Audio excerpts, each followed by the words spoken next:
acclamations sont pour Jésus, le Christ, notre bien-aimé, notre maître, notre Seigneur, notre souverain sacrificateur, notre bon berger, l'étoile brillante du matin, le premier-né d'entre les morts, l'image du Dieu invisible, le premier-né de notre création, car en lui ont été créées toutes les choses qui sont dans le ciel et sur la terre, les visibles et les invisibles, trône, dignité, domination, autorité, tout a été créé par lui, et pour lui, il vient avant toutes choses, et toutes choses subsistent en lui. Il est le commencement, le premier-né d'entre les morts, afin d'être en tout le premier.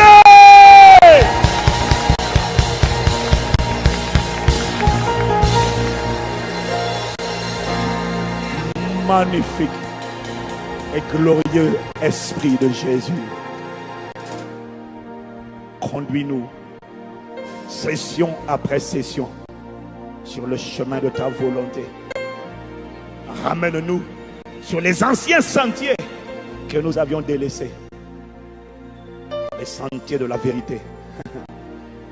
Nous ne savons pas parler, tu le sais, mais nous comptons sur ta grâce. Au nom de Jésus. Amen. Amen. Wow.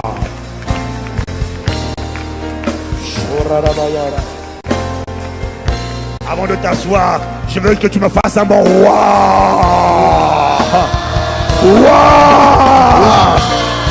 Bien-aimé, c'est le son que ta vie émettra.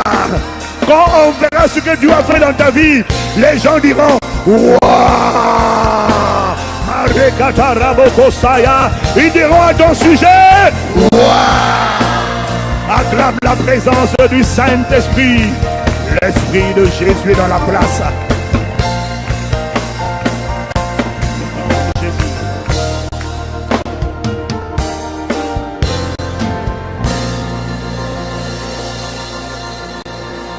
Bienvenue à cette deuxième soirée de séminaire, de conférence spéciale.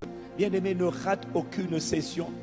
Les sessions du matin, tu vois, non, bien-aimé, les sessions du matin sont très profondes.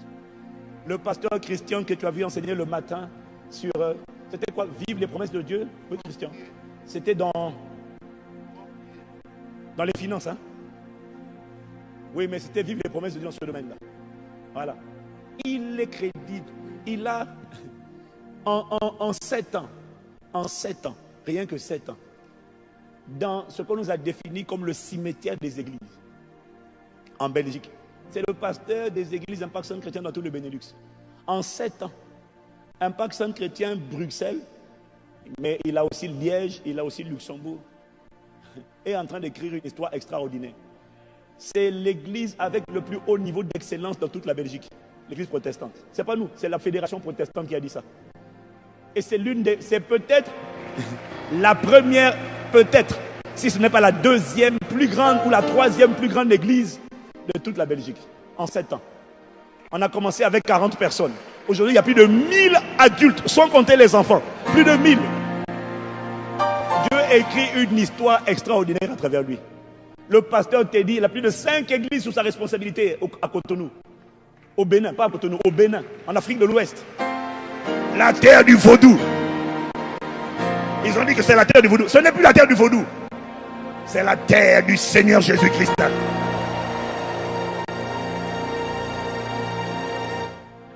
Donc, tous les gens qu'on te met là, bien aimés, nous sommes venus pour aider.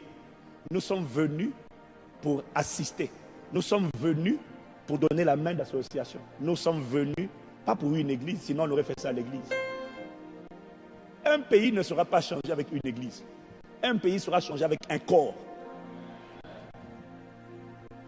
Dis amen encore. Nous sommes venus aider.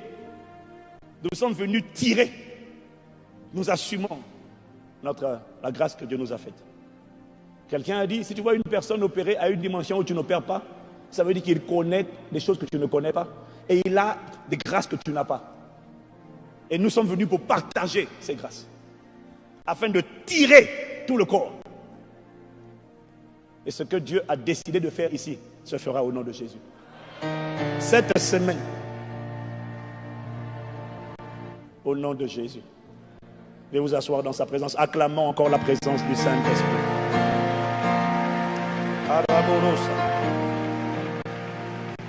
Quelqu'un me dit Amen.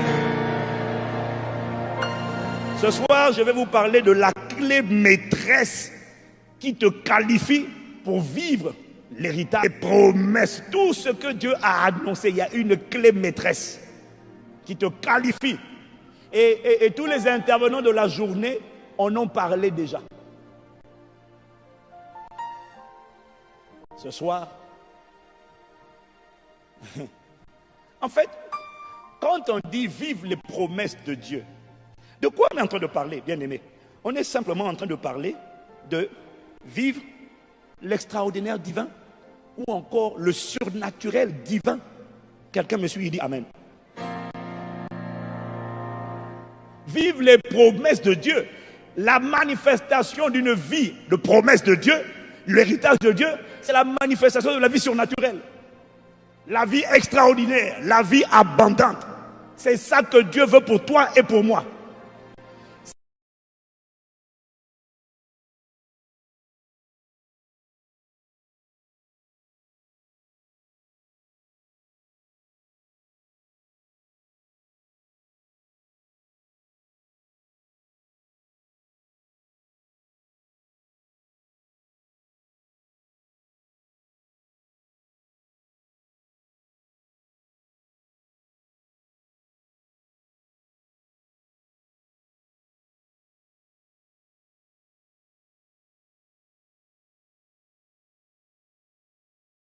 C'est la dimension dans laquelle Dieu veut envoyer, voir l'Église opérer. Pas toi seul, l'Église. Tu vas comprendre d'ici dimanche pourquoi. Il y a des choses que tu ne peux pas vivre seul. Si tu me suis, tu dis Amen. Dis avec moi, c'est possible. Bien-aimé, ce n'est pas un mythe. Je ne sais pas ce qu'on t'a enseigné. Je ne sais pas ce que tu as appris quand tu t'es converti à Jésus. Mais je vais te dire une chose. L'église, ce n'est pas un petit club de dimanche. C'est une agence.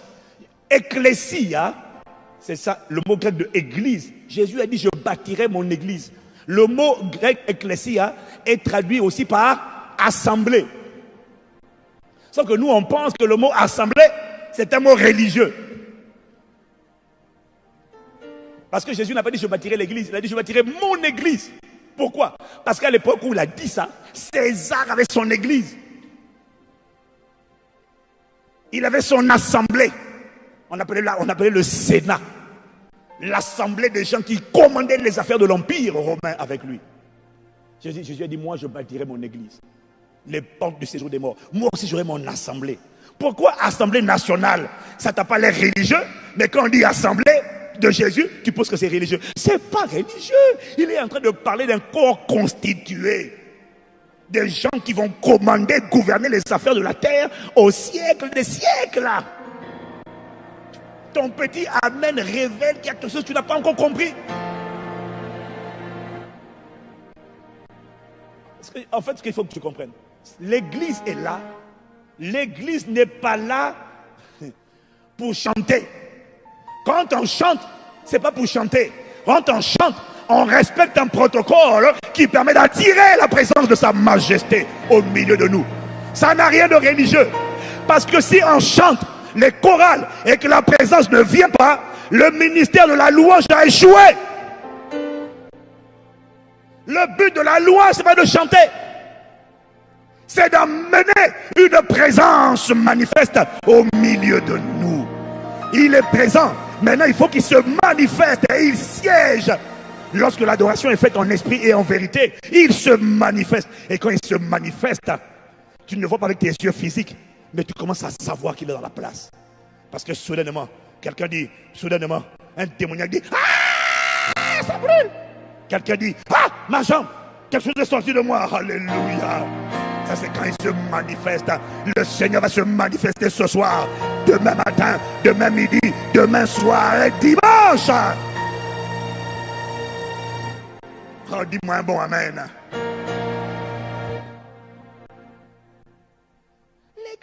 pas un truc de religieux, bien-aimé. L'église est une agence, c'est une assemblée. Ils sont là pour quoi? Ils sont là pour influencer la terre.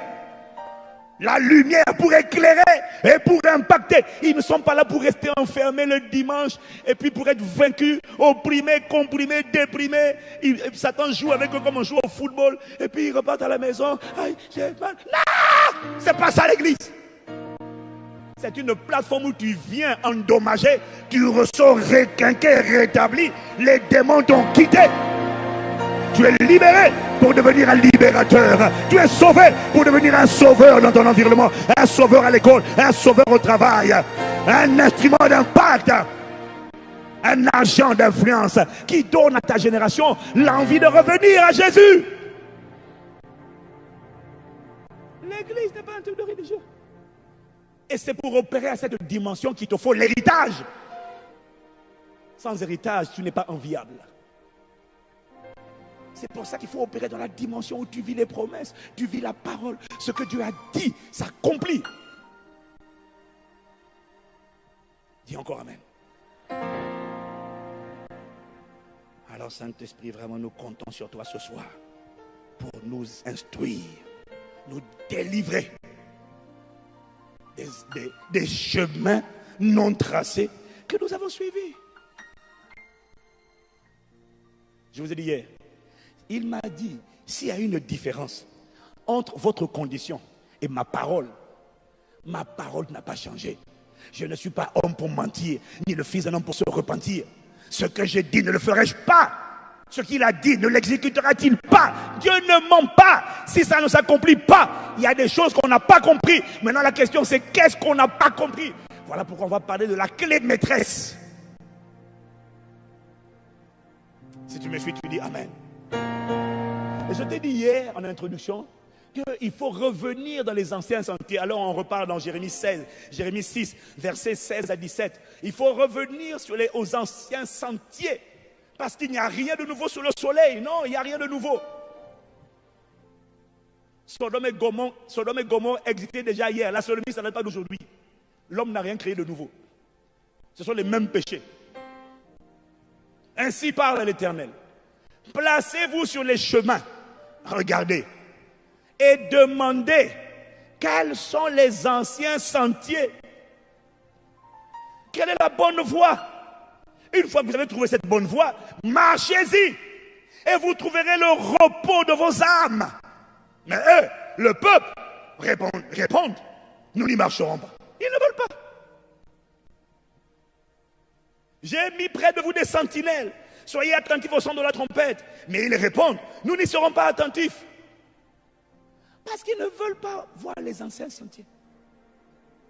Regardez, considérer les anciens sentiers, c'est considérer, réfléchir comment les générations qui nous ont précédés, comment les générations actuelles, il y a des endroits de la terre aujourd'hui où on voit Dieu à l'œuvre.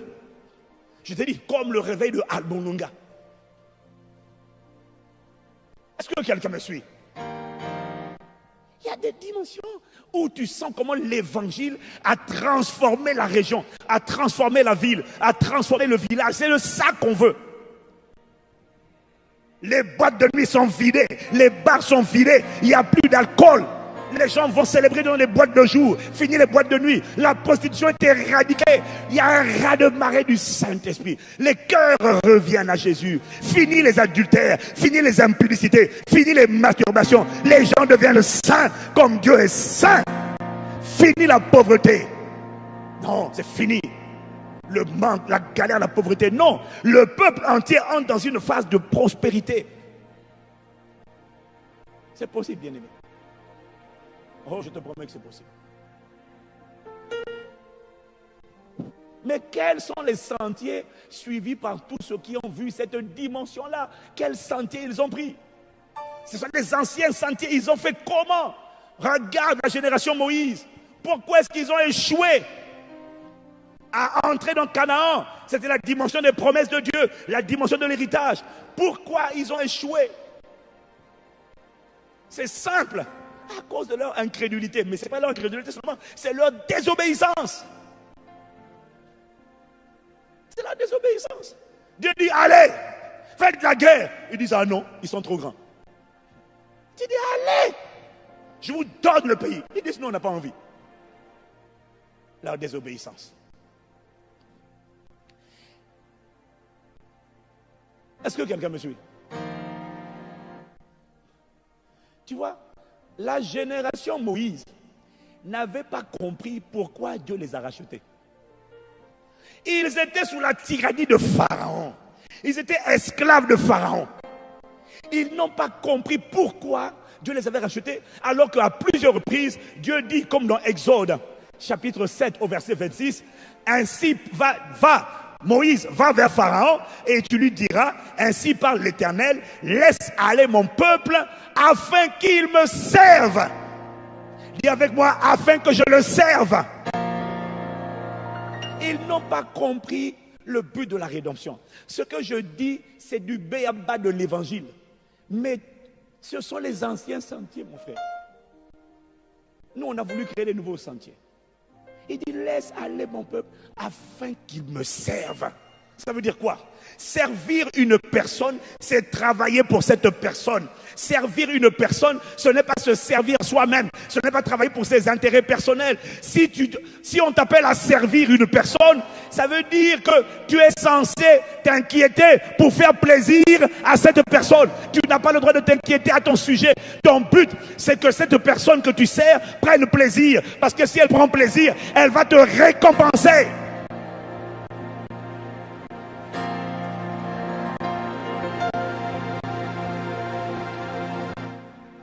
Quelqu'un me dit amen. La génération Moïse a échoué. Pourquoi? Parce que ils étaient contents d'être sauvés de l'Égypte, mais ils n'ont pas compris que Dieu les a sauvés pour un but. Ma Bible dit que Dieu fait toutes choses pour un but. Laisse aller mon peuple Pharaon. Pourquoi? Afin qu'il se mette à mon service. C'est pas qu'afin qu'il se serve, c'est afin qu'il me serve. C'est pas afin qu'il travaille pour ses propres intérêts, pour mes intérêts. C'est quoi mes intérêts? Je veux voir mon règne se déployer sur la terre. Ma volonté s'accomplir sur la terre comme au ciel. La génération de Moïse a été contente de la rédemption. Et ils ont été délivrés, ils étaient contents. Mais ils n'étaient pas contents. Ils pensaient que... Ils pensaient qu'ils pouvaient faire de leur vie ce qu'il voulait. Non. Laisse-le partir afin qu'il me serve. Afin qu'il travaille pour moi. Afin qu'il devienne mes serviteurs. Ou encore, si tu préfères, mes domestiques. Et ça, quand on dit ça, ça choque dans notre culture francophone. Tu vas comprendre, reste calme. Dis amen et on continue. J'ai dit dis amen et on continue. Pendant que je suis en train de parler, pour moi, parce que je suis en train d'attendre, de voir dans quelle direction je veux aller. Parce que le sujet est vaste. Mais le Saint-Esprit va nous dire l'essentiel ce soir, au nom de Jésus. Dis seulement amen.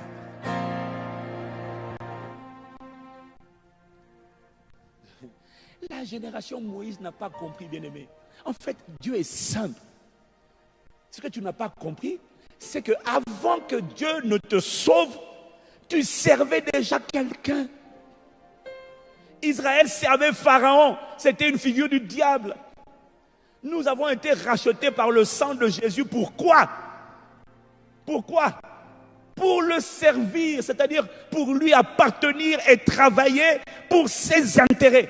Parce que ce que on n'a pas compris. Demain, quand on va aller en profondeur, tu vas comprendre un peu mieux. Mais aujourd'hui, on va introduire cet aspect. Hier, c'était le cocktail. Aujourd'hui, on rentre dans l'apéritif. Au nom de Jésus. Quelqu'un dit amen. Le Saint-Esprit m'a dit, notre génération, on préfère prier que d'obéir. On n'aime pas le mot obéissance. On n'aime pas renoncer à notre propre volonté. Parce que c'est ça qu'on attend d'un serviteur. Mais la génération de l'Ancien Testament et même du Nouveau Testament, ils aimaient ça. Quand tu vois Paul et Timothée, comment ils se présentent, ils disent Paul et Timothée, serviteurs de Jésus-Christ. Ça veut dire quoi? Ils travaillaient pour Jésus-Christ. Le mot serviteur, dis avec moi serviteur. Ça veut dire doulos. En grec, c'est doulos. Ça veut dire quoi? Esclave de Jésus-Christ. Et ça, on ne comprend pas. Mais parce que tu ne l'as pas compris, c'est que chacun de nous est un esclave.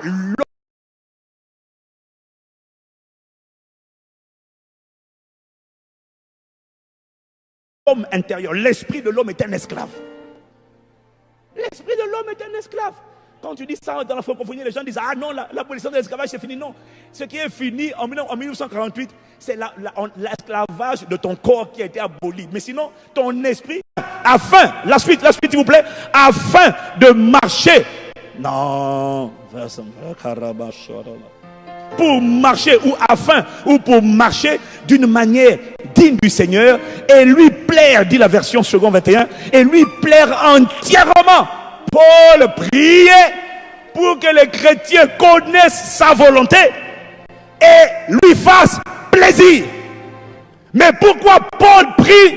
Il ne prie pas pour le mariage, il ne prie pas pour le travail, il ne prie pas pour la bénédiction. Paul priait pour que les chrétiens marchent d'une manière digne du Seigneur et qu'ils lui fassent plaisir. Mais pourquoi Paul priait pour que les chrétiens fassent plaisir au Père? C'est ça qu'on n'a pas compris. Pourquoi il faut qu'il prenne plaisir? C'est parce que toi et moi, nous sommes des créations. Nous avons été créés pour son plaisir. Non, on va aller doucement. On va aller doucement. Tu vas finir par comprendre. Amen. Tu vois, ton calme, ton manque d'enthousiasme prouve vraiment que, tu vois, ce n'est pas une perspective. Hein. Ah bon? J'ai été créé pour son plaisir. Oui, tu es une création. Une création. La satisfaction d'une création est toujours liée à la satisfaction de son créateur.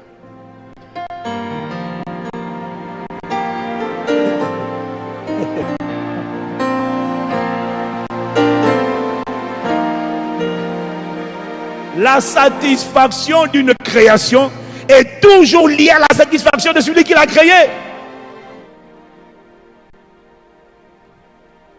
Parce qu'il a créé pour un but. Le créateur crée pour un but. Il a créé l'oiseau pour voler. Il a créé le poisson pour nager. Donc, quand le poisson fonctionne comme il a été prévu par son créateur, quand l'oiseau plutôt vole, il est en train de faire exactement son créateur attend. Parce qu'il a été créé pour voler. Donc, quand tu l'enfermes dans une cage, aucun oiseau n'est content. Parce qu'il a été créé pour voler. Et quand il vole avec ses ailes, il est en train d'enseigner la sagesse infiniment variée de Dieu aux êtres humains. Il est en train de montrer aux hommes comment c'est l'oiseau qui a donné à l'homme la sagesse pour créer les avions. Si tu entendais l'oiseau te parler, l'oiseau te dirait ne me laisse pas dans une cage. C'est pas parce que l'oiseau chante qu'on est dans la cage qu'il est heureux. De la même manière, c'est parce que ta soeur, ton frère à côté de toi chante qu'elle est heureuse. C'est faux.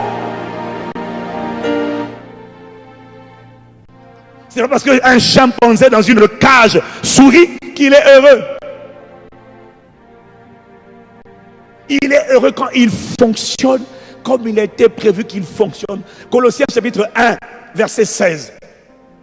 Car en lui ont été créées toutes les choses qui sont dans les cieux et sur la terre, les visibles et les invisibles, trône, dignité, domination, autorité. Maintenant tu vas lire la dernière phrase avec moi à haute voix. 1, 2, 3. Tout a été créé par lui et pour lui.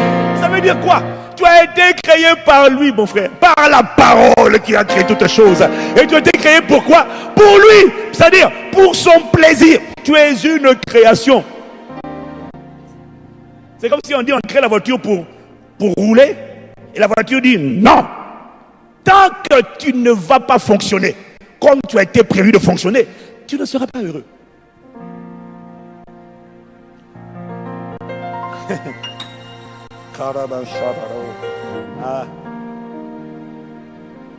C'est simple. Notre génération cherche le bonheur. Elle cherche le plaisir. Elle cherche son plaisir. Elle ne cherche pas le plaisir du Père. Elle ne veut pas connaître la formule du vrai bonheur. Alors, il y en a qui se sont dit, donc, quand tu es une création, c'est toi qui dis ce qui va te rendre heureux. C'est ça qu'on fait. Je ne cherche pas ce que Dieu désire, je cherche ma volonté à moi. Ce qui me rendrait heureux, c'est d'avoir un enfant. Est-ce que tu as idée du nombre de gens qui s'étaient dit ça, qui ont eu l'enfant? Maintenant, à la fin du culte, va les voir. Maman, depuis que tu as l'enfant, tu es heureuse? Il y en a qui disaient non, ce qui me rendra heureux, c'est si j'ai un bon travail, j'ai un bon poste. Moi, je connais plein de gens qui se disaient ça. Si je suis directeur, je serai heureux. Et puis la personne a fini par avoir, avec beaucoup de coups de coude, de peau de banane, de manipulation, tu as fini par avoir le travail. Maintenant, quand tu vas l'avoir aujourd'hui, alors le boulot, ça va? Oh, j'en ai marre, j'en n'en peux plus, il y a trop de travail. Il y en a, ils voulaient le travail, maintenant ils sont en train de faire des burn-out, dépression, découragement. Tu as plus envie d'aller au travail. Mais tu as dit que le travail allait te rendre heureux. C'est ce que tu as dit, non? Et ça t'a pas rendu heureux. Il y en a qui ont dit que non, ce qui me rendra heureux, c'est le mariage. Non, tu ne comprends pas. Je connais des multitudes, surtout les femmes. Ce qui me... Oui. Vraiment. C'est lui que je veux. Il me rendra heureuse. Maintenant, elle est partie l'épouser. Elle n'a pas demandé au Seigneur, est-ce que c'est ta volonté? Elle a dit, notre génération ne cherche pas Dieu. Elle cherche le veau d'or. Un Dieu qui nous sert, qui travaille pour nous, qui exige, qui répond à nos moindres caprices et besoins. Et nous, on va le chanter. Exactement comme la génération Moïse. Et c'est pour ça qu'elle a échoué. Parce que Dieu a dit, je ne suis pas ton esclave. C'est moi le créateur, tu es la créature. Je suis le maître, tu es la propriété. Je suis le bon berger, tu es la brebis. Tu n'es pas le créateur. Dans tes narines, il n'y a qu'un souffle. Tu n'es absolument rien. Quelqu'un dit Amen.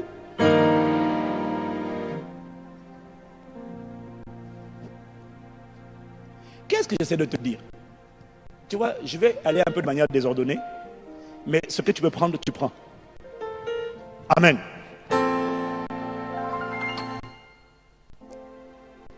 Qu'est-ce que j'essaie de te dire? Quand on retourne, on repart dans les anciens sentiers, on se rend compte que toutes les personnes que Dieu a distinguées avec la dimension de l'héritage sont des personnes qui au départ ont compris et ont accepté le but de leur rédemption. Elles n'ont pas cherché à se faire plaisir, elles ont cherché à vivre une vie qui fait plaisir au Père. Et lorsque le Père prend plaisir, fait de l'Éternel des délices, il t'accordera ce que ton cœur désire. Oh, quand il prendra plaisir, je te garantis que tu prendras plaisir. Quand Dieu sera heureux, tu seras heureux. Mais si Dieu n'est pas heureux, tu ne seras jamais heureuse ni heureux, jamais. Voilà pourquoi tu as le travail, tu as les enfants, tu as le mariage, mais tu n'es pas heureuse. Pourquoi? Parce que Dieu n'est pas heureux. Quand Dieu ne sera pas heureux, tu ne seras pas heureux. C'est pour ça que dans l'église, on a des gens qui ont accepté Jésus, mais qui sont dans la dépression, le découragement. Pourquoi? Parce que Dieu n'est pas heureux. Il m'a dit, tu veux connaître le bonheur?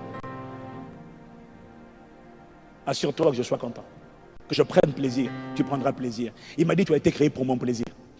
Tu n'as pas été créé pour toi. Tu as été créé pour faire sa volonté. Travailler pour ses intérêts. Servir lui d'abord. Chercher premièrement d'abord le royaume et la justice de Dieu. C'est d'abord sa volonté. Il a dit que vous priez, dites notre Père qui est au ciel, que ton nom soit sanctifié, que ton règne vienne, que ta volonté soit faite sur la terre comme au ciel. Et seulement après, donne-nous aujourd'hui notre pain de ce jour. Si sa volonté n'est pas faite, bien aimé. Carabache. Quand tu me vois comme ça, il faut prier avec moi. Je suis en train de soupirer.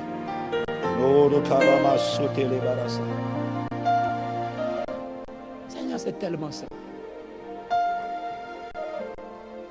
Si tu me suis, tu dis Amen.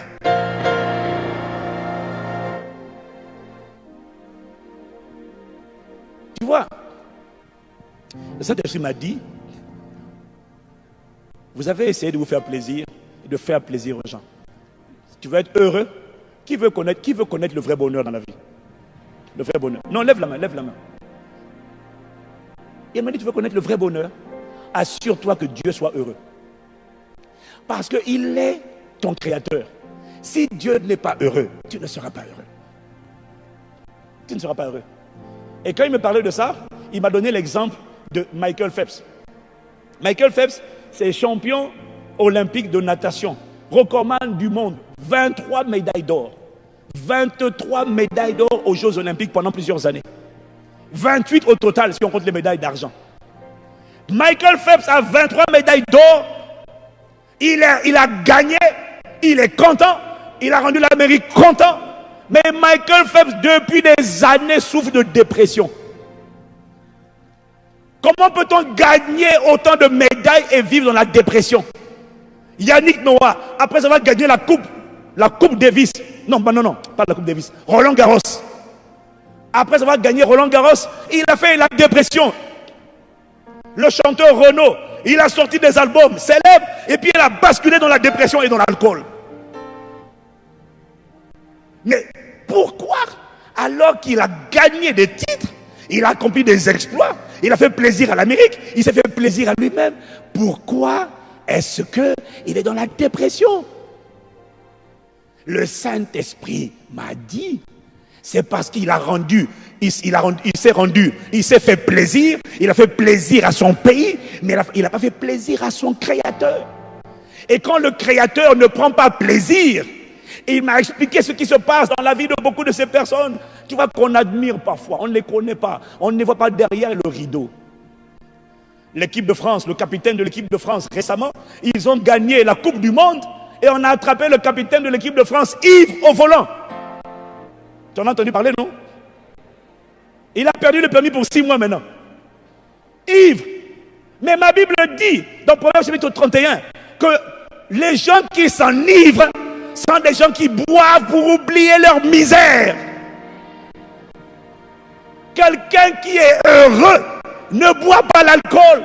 C'est pour ça qu'il est écrit, ne vous enivrez pas de vin, c'est de la débauche. Soyez plutôt remplis du Saint-Esprit. C'est soit tu es ivre du Saint-Esprit, c'est soit tu es ivre de vin. Tu ne peux pas être chrétien et puis être ivre des deux, c'est faux. Quelqu'un me dit Amen. Tu ne peux pas. Quand tu vois quelqu'un qui est en train de se saouler, il m'a dit de te dire, quand tu vois quelqu'un qui est en train de se saouler, même s'il a l'impression d'être heureux, il essaie d'oublier sa misère. C'est dans Proverbe 31, quelque part là, 31, je ne sais pas si c'est verset 5, Proverbe 31, 5, avec la version du semeur, si on l'a pas, c'est pas grave. Proverbe 31, 5, je crois, je ne sais plus, je sais écrit quelque part. Non, c'est avant ça alors, c'est pas grave, c'est avant ça. Avant d'afficher, il faut vérifier d'abord. Quelqu'un dit gloire à Dieu. Il m'a dit, on ne boit pas l'alcool, on ne s'enivre pas quand on est joyeux. Non. Pourquoi ces gens-là gagnent des titres, des trophées? Tu ne les connais pas, bien-aimé. Tu vois ce qu'ils te montrent à la télévision. Ils ont fait des concerts, tu vois Beyoncé, tu vois Rihanna. Ah, non. Il faut regarder derrière le rideau. Ces gens sont malheureux. Ils sont malheureux. Pourquoi? Parce que malgré les exploits qu'ils ont faits, le Saint-Esprit me disait qu'ils entendent des voix. C'est pour ça que tu les vois, ils boivent, ils se shootent, ils se droguent. Pourquoi? Ils tombent dans la dépression. Écoute-moi. Si quelqu'un gagne, présente un trophée, là maintenant, physiquement, et que quelques jours plus tard, tu attends qu'il est déprimé, ça veut dire qu'entre le temps où il a présenté le trophée et les quelques jours où il est tombé dans la dépression, il y a eu des conversations invisibles. Il a entendu des voix. Et l'Esprit de Dieu m'a dit, ces gens entendent des voix. Il y a des gens qui entendent. Malgré le fait qu'il a le trophée, il a gagné la médaille. Mais il entend des voix qui lui disent, maintenant, tu as gagné le trophée, Donc tu crois que maintenant tu es quelqu'un d'important. Tu ne restes qu'un vaurien.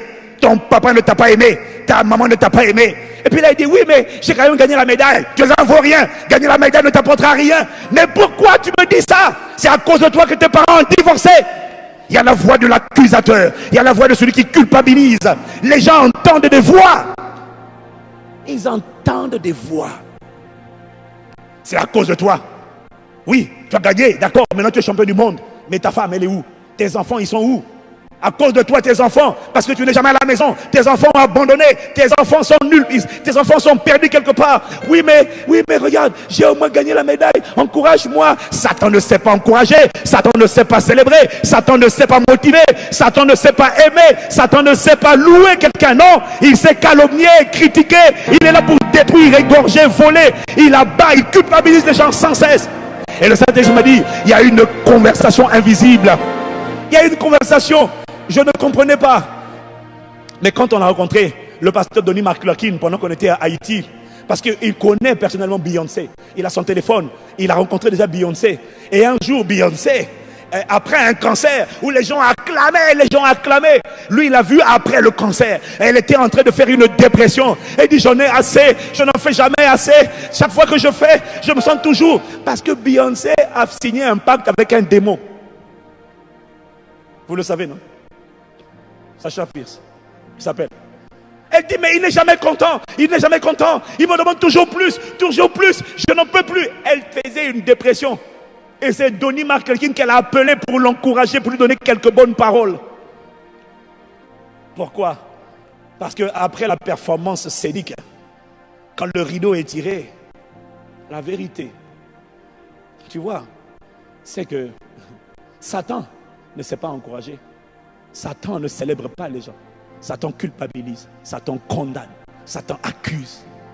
Tous les péchés que tu as fait, quel que soit ce que tu vas faire, il passe son temps à t'accuser, à te culpabiliser, à te dire, tu vois, tu n'es qu'un bon à rien. Ton père ne t'a pas aimé. Tu penses que maintenant avec ta médaille, tu penses qu'avec maintenant tu as un nouveau poste, tu penses que tu vas acheter l'amour de tes parents, ils ne t'ont pas aimé. Et il est toujours là pour te rappeler qu'on ne t'a pas aimé. Il est toujours là pour te rappeler que personne ne t'aime. Il est toujours là pour te rappeler que tu as mal fait. Il est toujours là pour te rappeler, c'est l'accusateur. Il te rappelle toujours tes péchés. Toujours en train de te rappeler le mal que tu as fait. Toujours. C'est à cause de ta faute. Cette personne a eu ça. C'est à cause de ta faute. C'est à cause de ta faute. Oui, mais regarde ma médaille. C'est à cause de ta faute. Et la personne en a tellement marre. Elle dit, ouvre-moi l'alcool. Là, vraiment, j'en ai marre. Et puis elle boit pour oublier sa misère. Tu sais pourquoi? Il m'a dit, le vrai bonheur, il vient en toi lorsque ça n'a rien à voir avec le fait de remporter des médailles. Ça a à voir avec le fait de faire la volonté du Père. Tu traverses la vallée de l'homme de la mort. Regarde, Paul et Silas, ils prêchent l'évangile. On les arrête, on les met en prison, on les fait battre de verges. Mais la Bible dit dans Actes chapitre 16, je crois que c'est au verset 25, vers le milieu de la nuit, Paul et Silas priaient et chantaient les louanges de Dieu. C'est ça. Toute louange à notre Dieu. À notre Dieu.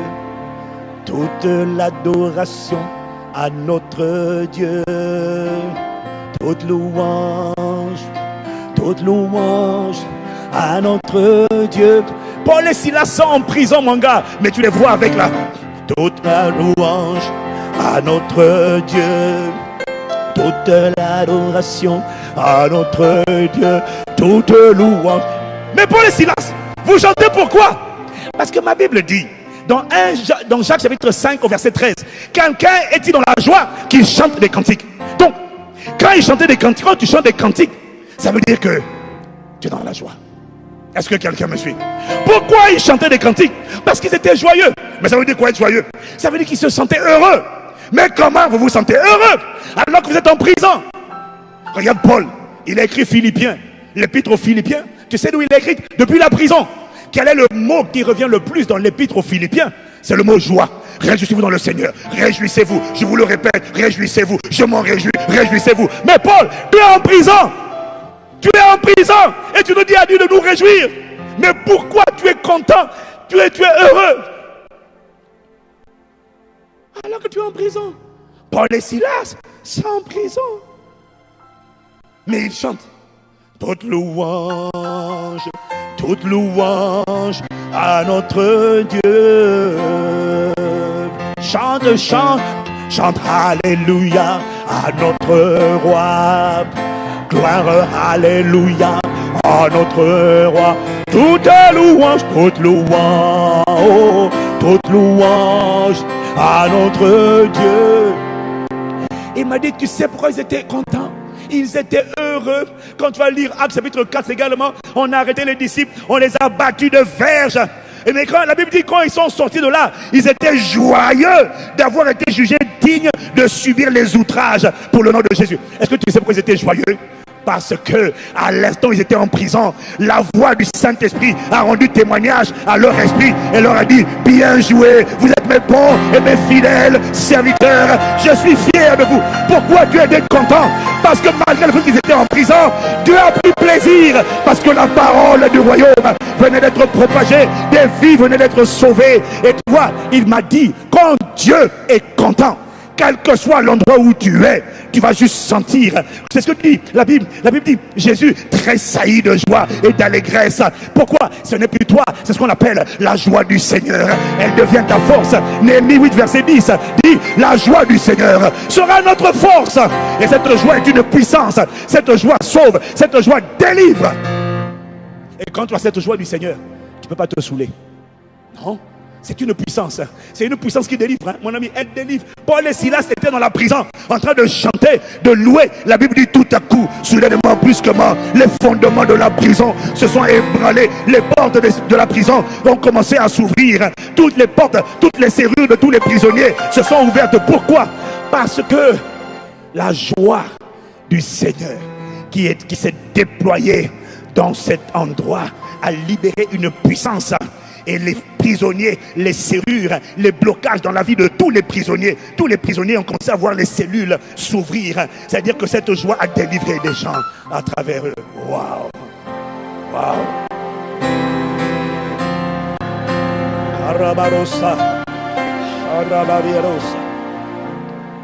Oh, est-ce que quelqu'un peut me dire amen? Tu ne seras jamais heureux tant que Dieu ne sera pas heureux. Voilà pourquoi le vrai bonheur, bien-aimé, ça ne dépend pas de la taille des églises. Il y a des gens millionnaires en euros, mais ils sont malheureux. Pourquoi? Tant que le Créateur ne prend pas plaisir. C'est vrai pour les païens et pour les chrétiens. Tous les êtres humains ont été créés par le même. On l'appelle Elohim, le Créateur. Tant que le Créateur ne rend pas un témoignage à l'esprit de l'être humain pour lui dire « Bien joué, bon et fidèle serviteur », tant qu'il n'y a pas un tampon divin imprimé, un cachet sur le trône de son cœur, il ne ressentira pas le bonheur. Voilà pourquoi il pourra amasser, il pourra tout avoir, il sera toujours malheureux. Qu'est-ce que j'essaie de te dire? Que tu le veux ou tu ne le veux pas, si tu examines ton cœur, tu vas découvrir que tant que tu ne fais pas sa volonté, il ne prend pas plaisir. Et tant qu'il ne prend pas plaisir, tu n'auras pas de plaisir. Tu n'auras pas le vrai bonheur. Tu auras un bonheur fabriqué. Tu seras comme un chimpanzé ou un oiseau dans une cage, mais qui sourit. Mais il n'est pas heureux parce qu'il est dans une cage. Est-ce que quelqu'un me suit? Est-ce que quelqu'un me suit?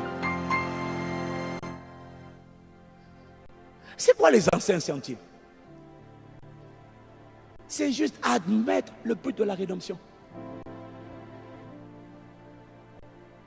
Il n'y a aucun être humain qui est indépendant. Je vais te creuser ça demain. Mais aucun n'est indépendant. Chacun de nous, Pierre dit, dans 2 Pierre 2, au verset 19, chacun de nous est esclave de ce qui a triomphé de lui. Ça veut dire que tu le veux ou que tu ne le veux pas, tu es un esclave. Chacun de nous est esclave de ce qui a triomphé. Non, mettez-moi uniquement ce que j'ai mis sur mon document. Uniquement le document. Chacun de nous est esclave de ce qui a triomphé de lui. Donc, Tu es un esclave, bien-aimé. Mais ça veut dire quoi être esclave? Ça veut dire que tu appartiens à quelqu'un. Dis Amen. Mais c'est une bonne nouvelle. Tu es un esclave. Je suis un esclave de Jésus-Christ. Ça veut dire quoi? J'appartiens à Jésus. La rédemption par le sang de Jésus n'a pas fait de toi quelqu'un d'indépendant.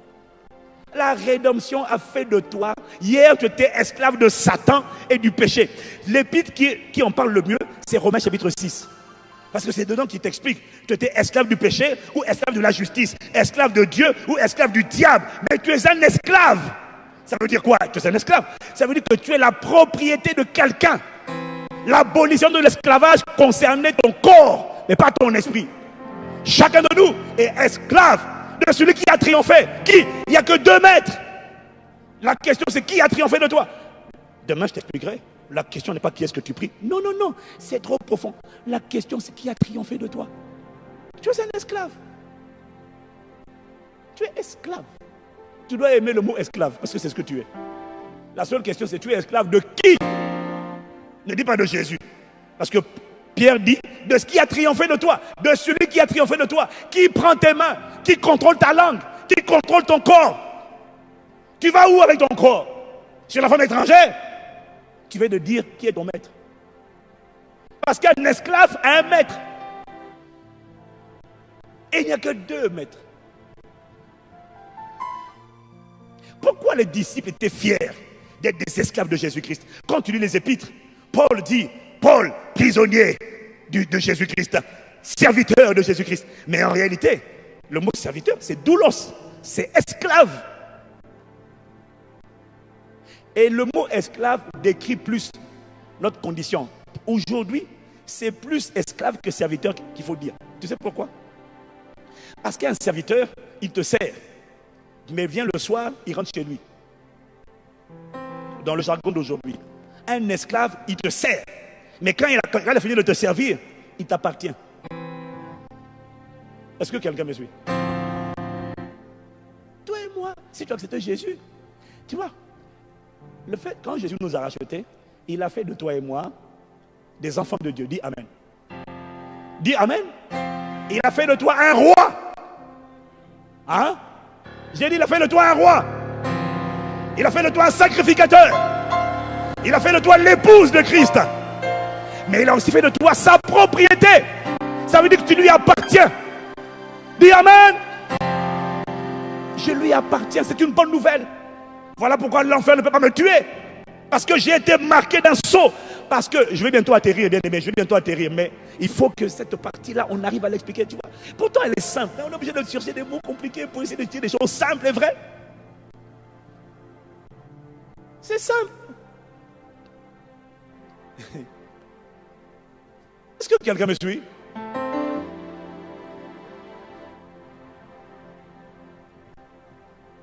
Tu es un esclave. Que tu le veuilles ou tu ne le veux pas, tu es un esclave. C'est-à-dire, tu es la propriété de quelqu'un. Dis-moi encore Amen. Un bon Amen. Un meilleur Amen. Un Amen puissance 3. Puissance 5. Puissance 7. Voilà. Nous sommes des esclaves. C'est-à-dire que tu appartiens à Jésus. Tu vois, si tu ne comprends pas ça, qu'est-ce que Jésus a fait à la croix? Jésus nous a délivrés de la puissance des ténèbres, d'un maître tyrannique qui égorge, dérobe et détruit. Mais quand il nous a rachetés, il ne nous a pas laissé libre de faire ce qu'on veut. Il nous a rachetés et il nous met maintenant sous sa protection à lui. Quelqu'un me dit Amen. Et il est désormais notre bon berger qui nous conduit avec sa houlette et son bâton. Quelqu'un me dit Amen. Donc quand il t'a racheté, tu vois, c'est pas parce que maintenant celui qui t'a racheté est un maître qui est bon, qui est lent à la colère, qui est compatissant, qui est riche en bonté. C'est pas parce qu'il est amour, c'est pas parce qu'il est doux, monsieur, madame l'esclave, que tu vas faire de ta vie ce que tu veux. C'est ça l'erreur. Parce que c'est pas parce que Dieu est bon que tu ne lui appartiens pas et que tu peux faire ce que tu veux. Non, non, c'est ça la séduction. Waouh. Ah. Ce n'est pas parce que Dieu est bon que tu peux faire ce que tu veux de ta vie. C'est ça l'erreur. C'est pour ça qu'il y a beaucoup de gens qui souffrent. Il y a beaucoup de chrétiens qui souffrent. Ils ont des vies bloquées. Ce n'est pas Satan qui te bloque. C'est ta désobéissance qui te bloque. Il y a beaucoup d'esclaves parmi nous qui sont des fugitifs. Comme Jonas, des récalcitrants. Dieu dit va à Ninive. Comme il sait que non, je sais que tu es un Dieu bon, lent en la colère, miséricordieux, riche en bonté. Je n'ai pas envie d'aller à Ninive. Mais tu n'as pas compris.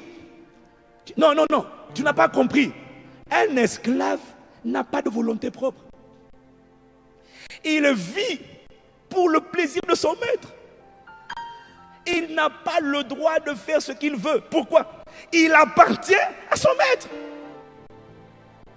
Même si le maître est bon, si l'esclave est récalcitrant, le maître dans sa bonté va châtier, corriger l'esclave afin de lui apprendre l'obéissance. C'est pour ça que le livre de Proverbes dit quelque part qu'une correction sévère menace celui qui abandonne le sentier.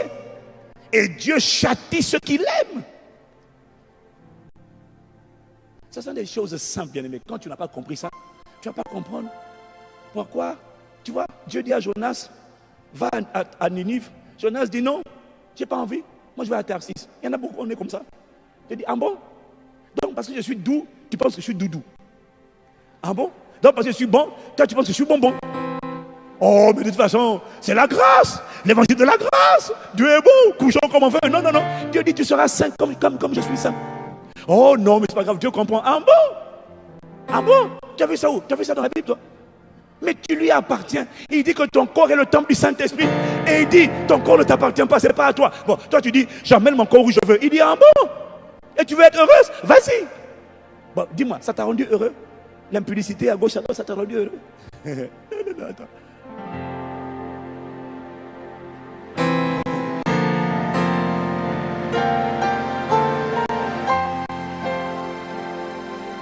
En fait, l'erreur que tu commets, c'est que tu penses que tu as le choix. Un esclave, tu as été racheté. On a payé le sang de Jésus a été versé pour te racheter. Il t'a délivré de la puissance des ténèbres, de Satan qui t'accablait, qui t'oppressait, qui te mutilait, qui te détruisait. Lui, il veut te faire du bien. Il a pour toi des projets de paix, non de malheur. Et toi, tu dis, oh Seigneur, manifeste tes projets de paix, non de malheur. Seigneur, agis dans ta parole. Lui, il dit, attends, d'abord. Il faut d'abord que tu te comportes comme un esclave qui fait ma volonté quand même. Il faut que tu fasses ce que j'attends de toi. Jonas dit non. Je vais à Ninive, je vais à Tarsis. Dieu dit, ah bon? Bon, Jonas va dans un bateau. Le bateau était conduit par des pêcheurs professionnels. Mais quand Jonas rentre dans le bateau, un vent puissant se lève, un tourbillon se lève sur le bateau. Donc, à cause de la désobéissance de Jonas, tous les autres passagers maintenant sont en danger. Chacun consulte son Dieu pour comprendre d'où vient ce malheur. Jonas ne prie pas parce qu'il sait que ça vient de lui. Et tous les païens, c'est-à-dire que ce sont des païens, chacun invoque leur Dieu. Et leur démon leur dit, c'est Jonas. Donc il rentre dans un bateau. Le bateau, il emmène la poisse. Parce que le Saint-Esprit m'a dit, tu sais, quand un esclave est un fugitif, quand tu héberges un fugitif, tu auras toujours des problèmes avec l'État. Parce qu'il ne faut pas héberger un fugitif. Tu vas avoir des problèmes avec l'État. Il y a des chrétiens qui sont des fugitifs. Tu veux faire ce que tu veux, comme tu veux, où tu veux, quand tu veux, mais tu dis au Seigneur, bénis-moi. Dieu dit, on ne se moque pas de lui. On ne se moque pas de Dieu. Tant que tu ne te plies pas à ma volonté, un, tu ne seras pas heureux. Mais deux, ce que tu ne sais pas, c'est que tant que tu ne fais pas ma volonté, tu ne sais pas, mais tu es en train de faire la volonté de l'autre maître. Mais c'est juste que tu n'en es pas conscient. Chacun de nous obéit à un esprit. Chacun d'entre nous. Je vais te montrer demain qu'il y a beaucoup de chrétiens, Jésus est leur sauveur. Mais leur Seigneur, leur maître, ce n'est pas Jésus. Le maître, ce n'est pas Jésus. Le maître, c'est celui qui t'obéit. Romains 6, 16. Ne savez-vous pas qu'en vous livrant à quelqu'un comme esclave pour lui obéir, vous devenez esclave de... Non, on va demain. Le maître, c'est-à-dire le Seigneur, Ce n'est pas celui que tu pries. Non, c'est pour ça que Dieu n'a pas le pouvoir de changer nos vies. Parce qu'on l'appelle Seigneur, agis, agis, agis. Dieu dit, je ne peux pas agir. Pourquoi? Parce qu'il n'a pas le pouvoir d'agir. Parce que je vais t'expliquer qu'on peut être au pouvoir sans avoir le pouvoir. On peut arriver au pouvoir sans avoir de pouvoir. Pourquoi? Parce que la preuve qu'on a le pouvoir, le président de la République, quand il est élu, il n'a pas le pouvoir. Il arrive au pouvoir. Pour avoir le pouvoir d'accomplir sa politique, de réaliser son programme, être au pouvoir ne suffit pas. Il faut que... Parce que la réalisation de ton programme dépend de la capacité du peuple à adopter tes lois. Si on n'adopte pas tes lois, c'est pour ça qu'on procède à un vote de l'Assemblée nationale. Pour avoir des députés qui, si tes députés sont nombreux, tu peux appliquer ta politique. Mais tes députés en votent pour eux, pourquoi? En fonction de ton programme. En fonction de... Si tes lois ne sont pas adoptées, tu n'as pas de pouvoir de changer les choses. Est-ce que quelqu'un me suit? Est-ce que quelqu'un me suit? S'il y a un mot que tu dois comprendre, bien-aimé, la clé maîtresse, c'est simple. Je le dis comme je peux, parce que c'est un enseignement que j'ai donné en plusieurs fois. La clé, c'est simple. Pour posséder l'héritage, il faut que Dieu prenne plaisir. Il faut que Dieu te qualifie. Et Dieu doit prendre plaisir. Dieu prend plaisir. Tu vois, il y a 3 choses qu'on faisait avec un esclave. Au temps ancien, on a tous entendu parler des plantations. Hein? Kunta, Kinte, Towi. Un esclave. Tu vois, ça, les films qu'on a vus, La Racine, c'était des maîtres méchants. Mais n'empêche que c'était quand même un principe de l'esclavage. Parce que dedans, tu as les principes. Ils sont dans la Bible. Quand on achetait un esclave, on le marquait toujours avec un sceau. On mettait toujours une empreinte sur lui. Est-ce que quelqu'un me suit? Et la Bible dit que nous avons été marqués du sceau du Saint-Esprit. C'est exactement ce qu'on fait aux esclaves. Tu n'es pas indépendant. Tu n'es pas indépendant. Jésus t'a marqué du sceau du Saint-Esprit. Deuxièmement, quand on rachetait un esclave, on lui mettait un joug. On lui mettait un collier au cou pour contrôler ses mouvements. C'est pour ça que Jésus nous dit, bien mais c'est simple. Jésus nous dit dans Matthieu 11, verset 28 à 30. Il nous dit, venez à moi vous qui êtes fatigués et chargés, et je vous donnerai du repos. Prenez mon joug sur vous et recevez mes instructions, car je suis humble, je suis doux et humble de cœur, et vous trouverez du repos pour vos âmes, car mon joug est doux et mon fardeau est léger. Quelqu'un dit amen. Ça veut dire que Jésus te demande de prendre un joug. Mais c'est un joug qui est doux. Et tu vas comprendre que prendre son joug, c'est accepter de se laisser conduire par lui. Il va dire, marche par l'amour, marche dans l'humilité, marche dans la sainteté. C'est ça le joug. Quand tu te laisses conduire par l'esprit, tu es en train de prendre son joug. Quand tu le laisses te conduire, il dit, si on te fait du mal, il dit, bénissez ceux qui vous maudissent. Il dit, pardonnez à ceux qui vous ont offensé. Quand tu décides de pardonner à ceux qui t'ont offensé, tu es en train de prendre son joug, tu le laisses te conduire. Mais quand tu dis, non, je ne pardonne pas, il m'a fait trop de mal, tu es un esclave récalcitrant.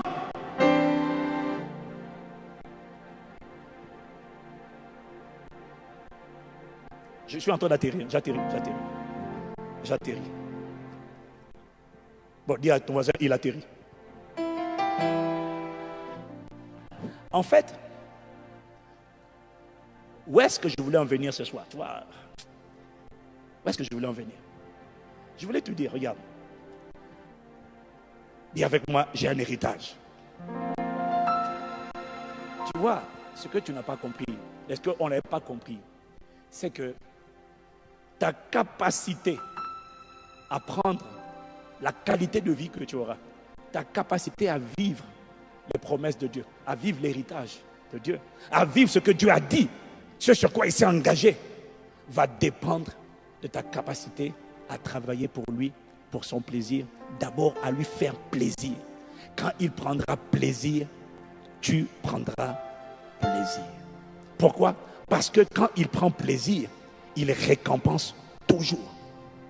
Quand tu lis Exode 23, verset 25, il dit d'abord, vous servirez l'Éternel. Il bénira vos pains et vos eaux.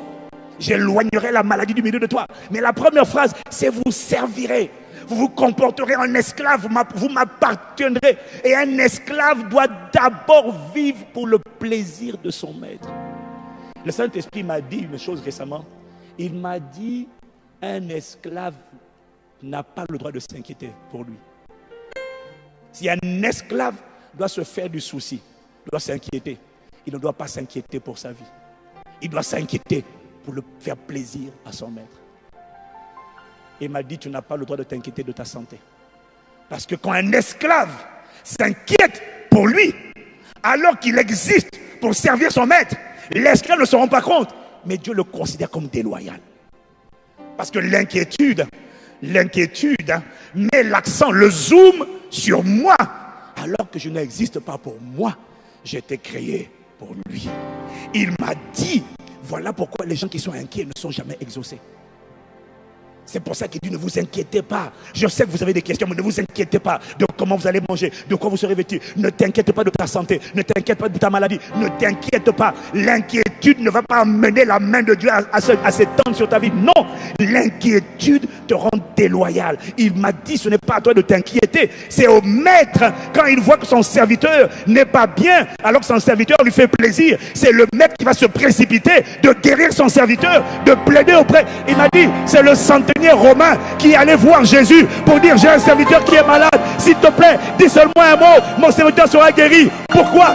Le centenier romain l'a fait parce que ce serviteur du centenier faisait la joie de son maître. Et il m'a dit, c'est son maître, c'est le centenier qui allait plaider pour son esclave. Ce n'est pas l'esclave qui a dit Jésus guéris-moi. Non, il appartient à quelqu'un. C'est celui à qui il appartient qui doit plaider pour lui auprès de Dieu. Et il m'a dit, toi, tu appartiens au Saint-Esprit. Tu es le temple du Saint-Esprit. C'est le Saint-Esprit qui doit plaider auprès du Père pour ta guérison. Mais à condition que l'esclave ne soit pas récalcitrant, mais que l'esclave, il m'a dit, la seule préoccupation d'un esclave, c'est d'être trouvé bon et fidèle. C'est tout. Quand tu lui donnes plaisir, quand il est capable de dire, bien joué, bon et fidèle serviteur, ton cas est réglé. Il m'a dit, c'est là où tu vas opérer dans la dimension de ma parole. Tout ce que j'ai dit, tu vois, parce que on a mal pris les versets bibliques. On commence, oh Seigneur, tu as dit dans ta parole qu'aucun de tes enfants ne fera fausse couche, aucun de tes enfants ne sera stérile. Mais Seigneur, il y a endométriose, aie compassion de moi. Dieu dit, mais non, tu as sorti le texte de son contexte. Ce texte n'est pas pour toi. Ce texte, c'est pour ceux qui se comportent en esclaves du Seigneur, en esclaves de l'Éternel, qui vivent pour lui faire plaisir. Alors on a pris des passages, et puis on a dit, il est écrit dans la Bible, dans la parole de Dieu, tout complot, si on forme des complots contre toi, ça ne viendra pas de moi. Toute arme forgée contre toi sera sans effet, et toute langue qui va s'élever contre toi en justice, tu la condamneras. Et puis tu as pris la parole, tu as dit toute langue, tout complot formé contre moi, je le déclare sans effet, et toute langue qui s'élève contre moi en justice, je la condamne en jugement. Le problème c'est que tu as condamné en jugement, ça n'a pas marché. Pourquoi? Parce que c'est marqué à la fin de ce passage, tel est l'héritage des serviteurs de l'Éternel. Tel est le salut qui leur viendra de la part de Dieu. Ce n'est pas vrai pour tout le monde, non. Tous les passages que tu dis ne sont pas vrais pour tout le monde. C'est faux. Non, c'est faux. C'est faux. Non, c'est faux, c'est pas ça. Il m'a dit, vous n'avez pas compris les textes. Oh, est-ce que quelqu'un me suit? Est-ce que quelqu'un me suit? Regarde, ok, donne-moi 5 minutes. Donne-moi 5 minutes, j'atterris. Quand je dis 5, c'est 10. Ok. 1 Corinthiens 15, verset 58. Version parole de vie. Ok. 1 Corinthiens 15, verset 58. Allons-y. 1 Corinthiens 15, verset 58. Version parole de vie. Alors, écoute ce qu'il dit. Écoute ce qu'il dit. Il dit, alors, mes frères et mes sœurs très aimés, soyez forts, soyez solides, travaillez. Servez, travaillez toujours mieux au service du Seigneur. Vous le savez, en le servant, vous ne travaillez pas pour rien. Dis Amen. Écoute-moi, si quelqu'un te dit travailler toujours mieux, vous le savez, en servant le Seigneur, je ne suis pas en train de te parler d'être pasteur. Servant, non. Il faut quitter la serviteur de Dieu, servant de Dieu, c'est pas pasteur, et non, ni prophète, ni apôtre, non. Serviteur de Dieu, c'est une personne qui travaille au quotidien, tu vas comprendre, qui travaille au quotidien pour l'avancement de son règne. Tu vas comprendre que c'est pour les âmes et qui lui obéit parce que tu vas... Oh, il y a beaucoup de choses à dire, mais on va développer demain. Dis seulement Amen. Bon, on revient sur le texte. Il dit, travaillez toujours mieux au service du Seigneur. Vous le savez, en le servant, vous ne travaillez pas pour rien. Si quelqu'un te dit, vous ne travaillez pas pour rien, ça veut dire quoi? Ça veut dire que, en travaillant, vous serez rémunéré. Vous serez récompensé. Quelqu'un dit Amen. Quelqu'un dit Amen. Maintenant, Colossiens 3, j'atterris. Colossiens 3, versets 22 à 25. Donne-moi quelques minutes, s'il te plaît. Donne-moi quelques minutes, s'il te plaît. Colossiens 3, versets 22 à 25. Esclaves, obéissez en tout point à vos maîtres terrestres. Et pas seulement quand on vous surveille, comme s'il s'agissait de plaire à des hommes, mais faites-le de bon gré, dans la crainte. On y va, version du semeur. Colossiens 3. Non, j'ai dit Colossiens 3, version du semeur. 22, 25, version du semeur.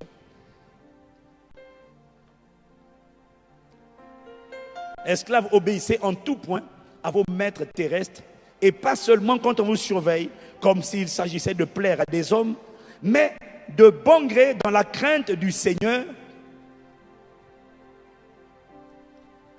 Dans la crainte du Seigneur, pardon. Verset 13, verset 23 plutôt. Je l'ai dans mon document.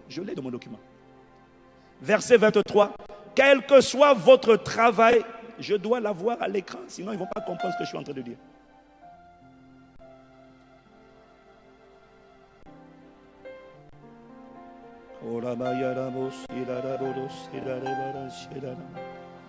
Colossiens 3, verset 23, version du semeur. Prenez mon document, s'il vous plaît.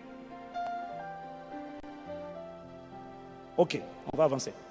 Il dit, quel que soit votre travail, faites-le de tout votre cœur, et cela comme pour le Seigneur et non pour des hommes. Verset 24, car vous savez... Est-ce que quelqu'un peut aller à la régie, s'il te plaît? Si je mets une version, c'est parce que je veux la faire comprendre à travers ce passage-là. So, quick. Car vous savez... Bon, allez, tu vas le répéter avec moi à haute voix. Répète avec moi. Car vous savez que vous recevrez du Seigneur comme récompense l'héritage qu'il réserve au peuple de Dieu. Répète avec moi encore. Car vous savez que vous recevrez du Seigneur l'héritage. Non, comme récompense, pardon. Oui, c'est ça. Ça y est, c'est à l'écran? Oui. Oh, on peut acclamer maintenant. Ouh, waouh. Oh. Magnifique. Car vous savez que vous recevrez du Seigneur comme récompense l'héritage. Car vous savez que vous recevrez du Seigneur comme récompense l'héritage. Ça veut dire que la récompense que tu recevras du Seigneur, ça s'appelle comment? Ça s'appelle comment? L'héritage qui réserve au peuple de Dieu. Et il précise ensuite, le maître que vous servez, c'est Christ. Bien aimé, ce texte me permet de te dire que Dieu récompense l'héritage. Mais il récompense quoi? Il récompense les serviteurs qui font sa volonté. Il récompense avec quoi? Avec l'héritage. Dis Amen. Tu vois, le Saint-Esprit m'a dit, le problème, c'est que nous ressemblons à des gens qui ne... Tu as déjà vu un employé qui va dans une entreprise et il ne travaille pas? Ou alors, non, on va prendre le premier cas. Il vient au travail, on l'a recruté, et il ne demande pas au maître, au patron, ce que le patron attend de lui. Donc, il fait ce qu'il a envie de faire, et puis à la fin du mois, il dit payez-moi. Ou alors tu fais venir quelqu'un, un ouvrier chez toi, pour réparer la plomberie, et puis lui il va fixer les meubles. Tu dis non, je vous ai fait venir parce qu'il y avait une fuite dans la salle de bain. Et puis le gars il va fixer les meubles, il va réparer les meubles, et puis à la fin il dit payez-moi. Tu dis, mais est-ce que tu as fait ce qu'on attendait de toi? Non, tu n'as pas fait ce qu'on attend de toi, mais tu demandes la récompense. Et il m'a dit, c'est ça la séduction. Dieu récompense avec l'héritage ceux qui le servent, ceux qui travaillent pour son intérêt. Amen. Amen. Tu ne peux pas faire ta volonté et puis demander à être récompensé. Dieu récompense lorsque tu fais sa volonté. Quand il a pris plaisir, il récompense. Je n'ai pas tout dit. J'ai juste essayé d'avancer un peu dans mon introduction.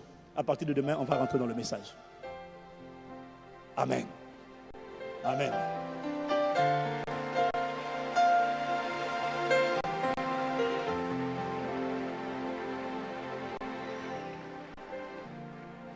S'il y a un mot que je veux que tu retiennes en sortant d'ici, je veux que tu décides d'être esclave de Jésus-Christ.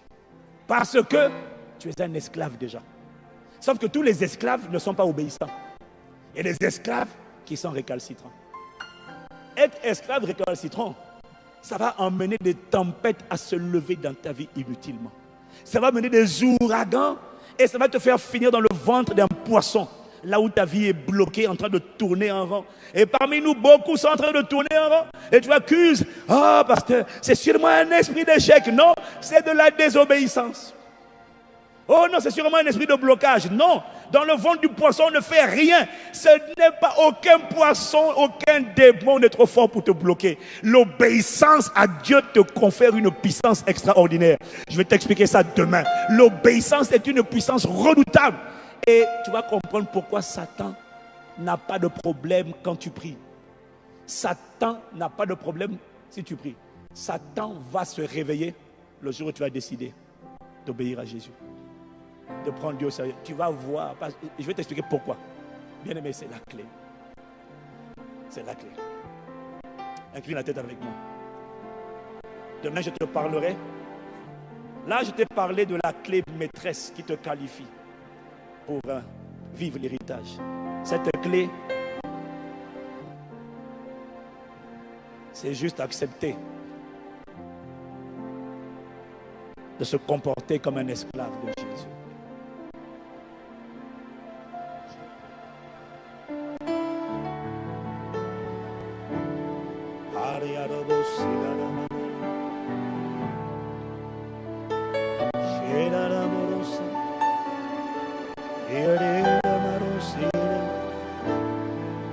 J'ai prêté allégeance à l'agneau de tout mon cœur, de toutes mes forces. Je promets d'observer sa parole. J'ai prêté allégeance à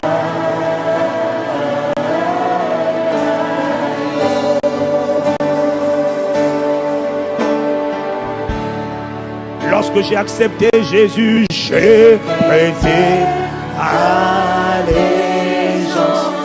à l'agneau de tout mon cœur. Accorde-moi de prêter allégeance à l'agneau de Dieu, d'être ton serviteur. Je promets d'observer sa parole. J'ai prêté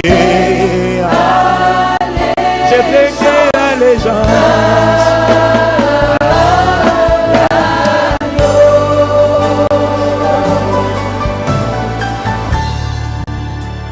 Conduis-moi, conduis-moi, et je suivrai.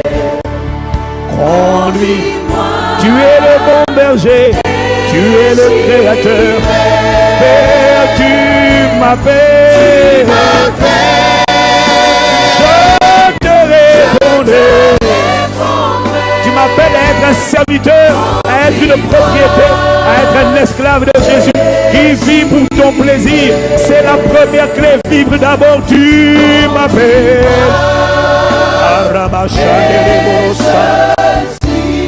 Conduis-moi sur le chemin de ta volonté. Ne me laisse pas poursuivre ma propre volonté. Mais je te répondrai. Conduis-moi. Conduis-moi. Tu m'appelles. Tu m'appelles à t'obéir. Tu m'appelles à prendre ton joug. Tu m'appelles à porter ton fardeau. Tu m'appelles à me comporter comme un esclave de Jésus-Christ, prisonnier de Jésus-Christ, lié par l'Esprit, prisonnier, marchant dans l'amour, prenant le joug de l'amour, le joug de la paix, marcher dans la joie, marcher dans la paix. Jésus m'a dit de te dire, son joug à lui n'est pas un joug cruel, c'est un joug qui est doux, mais il y a un joug à prendre. Marchez selon l'Esprit et vous n'accomplirez pas les désirs de la chair. Chaque fois que tu marches dans l'Esprit, tu es en train de prendre le joug. Dans chaque fois que tu lui obéis, tu es en train de prendre son joug. Tu es en train de le laisser te conduire. Et il te conduira sur le chemin de la justice. Et il changera ta vie parce que tu comprendras demain que lui obéir, c'est lui donner le pouvoir de changer ta vie. Conduis. Tu m'appelles. Je te répondrai.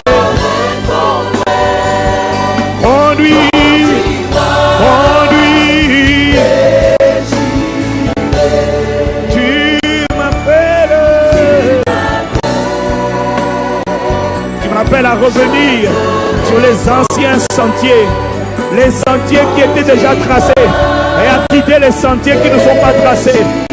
La génération Josué avait compris que la clé pour entrer dans la dimension de l'héritage, c'était de prendre le joug, c'était de lui obéir, et ensuite de conquérir et de combattre. C'est ce dont nous allons parler demain et après-demain. En fait, aujourd'hui, ce n'était que l'introduction. Demain, on va rentrer dans la parole véritablement. Mais bien ce soir, tu m'appelles à accepter la vérité. La rédemption n'a pas fait de moi un indépendantiste. Non, la rédemption a fait de toi un esclave de Jésus. Si tu acceptes Jésus, mais que tu n'obéis pas à Jésus, sache que tu obéis à Satan. Voilà pourquoi il a le pouvoir. Il a sa main sur ta vie. Parce que tu lui obéis. Tu obéis toujours à un maître. Chacun de nous est esclave de ce qui a triomphé de lui. Jésus a dit, Jean 8, verset 34, quiconque se livre au péché est esclave du péché. Tu es un esclave. La question est de qui es-tu esclave? Es-tu esclave de l'amour ou esclave de l'amertume? Esclave de la joie ou esclave de la tristesse? Esclave de la paix ou esclave de la peur? De qui es-tu l'esclave? Tu es un esclave, tu dois l'accepter, c'est la vérité. Chacun de nous est esclave de ce qui a triomphé de lui. Qu'est-ce qui a triomphé de toi? Tu m'appelles à être ton esclave, tu m'appelles à être ton serviteur, tu m'appelles à être ta possession, tu m'as marqué du sang du Saint-Esprit. Tu m'appelles, je te répondrai. Conduis-moi.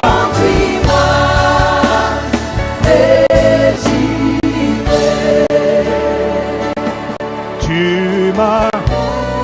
Peux-tu prendre juste quelques instants pour élever la voix et demander à Dieu pardon pour là où tu n'as pas compris, bien-aimé, que tu es un esclave? Je rencontre de plus en plus de chrétiens qui croient que parce qu'ils sont sauvés, c'est fini. Non, tu n'as pas été sauvé par le sang pour ça. Tu as été sauvé pour un but, pour faire la volonté de celui qui t'a sauvé. Hier, tu faisais la volonté de Satan. Maintenant, tu veux faire de toi un véhicule qui va servir non plus d'accomplir les objectifs de Satan, mais les objectifs du Père. Tu n'es pas indépendant, non. Tu as été racheté pour un but. Tu n'as pas le droit. Un esclave n'a pas le droit. Un esclave n'a pas de volonté. Sa volonté, c'est le plaisir de son maître. Sa priorité, c'est le plaisir de son maître. Le Saint-Esprit m'a dit, tu n'as pas le droit de t'inquiéter pour ta santé. Je ne guéris pas les gens inquiets. Tu dois t'inquiéter de mon œuvre. Tu dois t'inquiéter de ma volonté. Tu ne dois pas t'inquiéter de ta santé. Tu ne dois pas t'inquiéter pour ton futur. Non. Inquiète-toi pour ton œuvre. Inquiète-toi pour son œuvre. Inquiète-toi pour le porter le fardeau du Père, pour prendre le joug.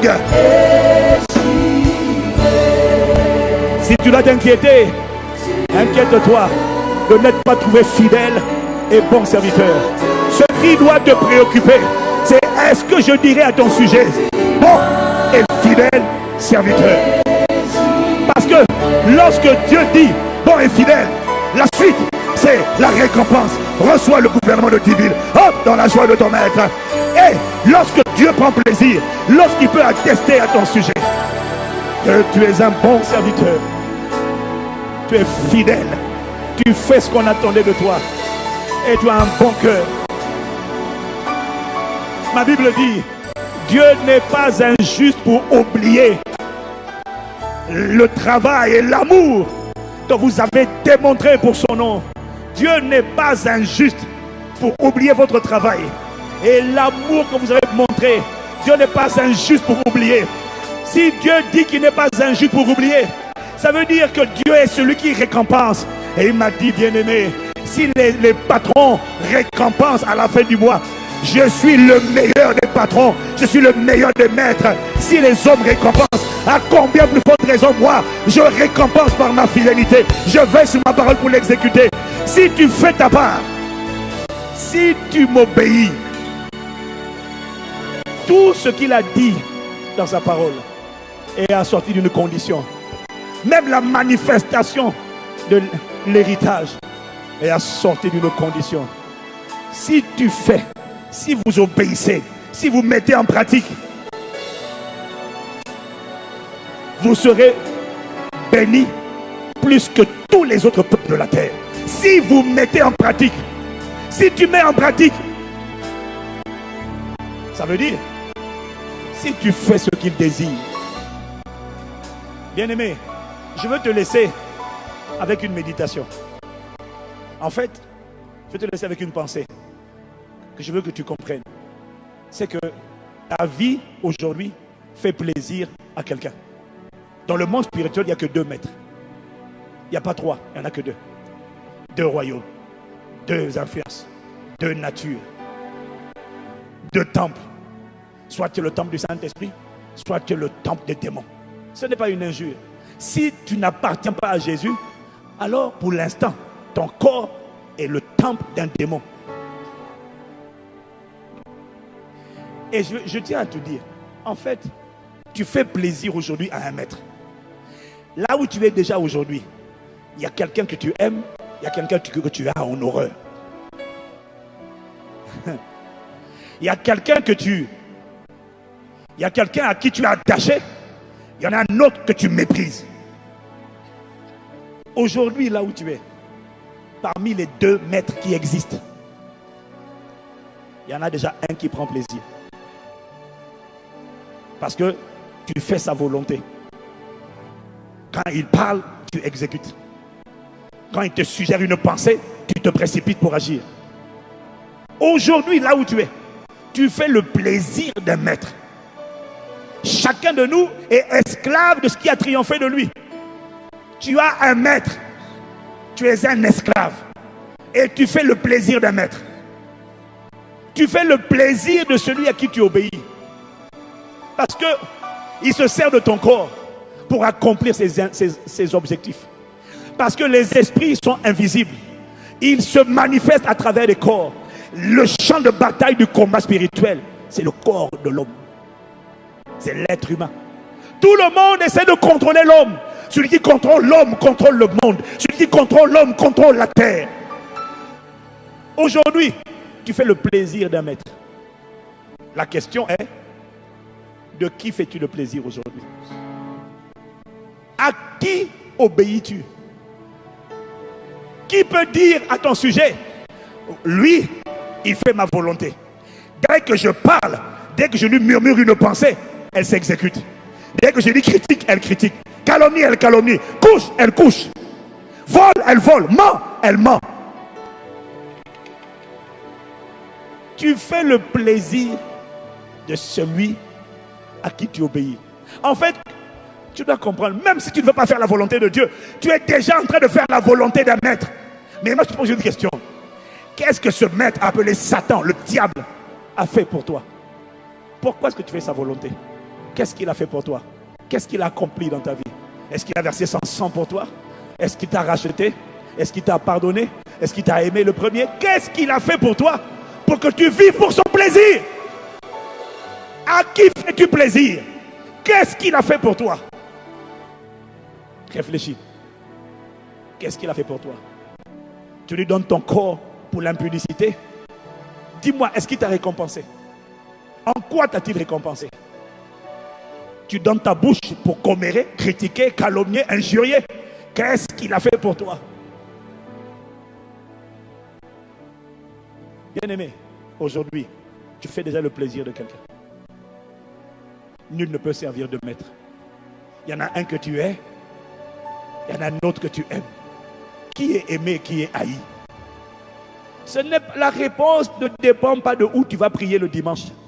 La réponse dépend de qui gardes-tu les commandements. Car l'amour de Dieu consiste à garder ses commandements. Et ces commandements ne sont pas pénibles. Parce que tout ce qui est né de Dieu triomphe du monde. Et la victoire qui triomphe du monde, c'est notre foi. L'amour de Dieu consiste à garder ses commandements. Et ces commandements ne sont pas pénibles. Non, bien aimé, ce n'est pas pénible d'aimer. Ce n'est pas pénible de pardonner. Ce n'est pas pénible de donner. Ce n'est pas pénible d'être fidèle. Ce n'est pas pénible d'être saint. Ce n'est pas pénible ce n'est pas pénible d'obéir à Dieu. Non, c'est un joug qui est doux. C'est beau d'aimer, c'est beau d'être joyeux, c'est beau d'être en paix, c'est beau de pardonner. Ce n'est pas pénible. Les commandements de Dieu ne sont pas pénibles. Seigneur, pardonne-nous. Il y a des choses que nous n'avons pas comprises. Tu ne nous as pas rachetés pour nous laisser électrons libres. Tu as fait de nous des esclaves de Christ. C'est-à-dire des propriétés de Jésus.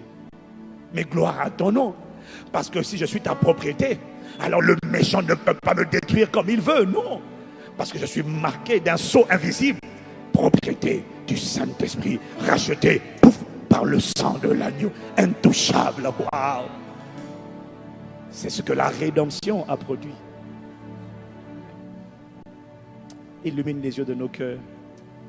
Et demain, emmène-nous en profondeur. Emmène-nous en profondeur. Emmène-nous en profondeur.